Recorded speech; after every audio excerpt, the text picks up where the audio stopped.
ওমা, কার্তিক পুজোর উদযাপন বলে কথা।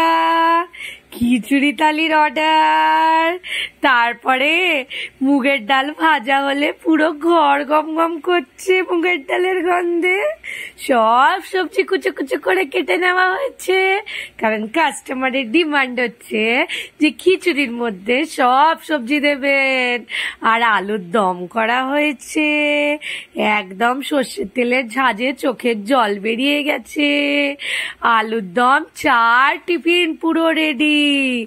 আর খিচুড়িটা কিন্তু সবে অর্ধেক গামলা হয়েছে, 2 টিপে খিচুড়ি করেছি যাতে খিচুড়িটা খিচুড়ির মতন লাগুক, খিচুড়ি আবার পুরো মাখা আলু না হয়ে যাক, তাই জন্য 2 টিপে করেছি। আর এক টিপ নামাবো তখন দেখতে পাবেন পুরো গামলা ভরা খিচুড়ি গেছে। বেগুনি ভাজা হচ্ছে গরম গরম, এর মধ্যে দিয়ে একটা বেগুনি টুক করে মেরে নিয়েছিলাম, বুঝলেন তো।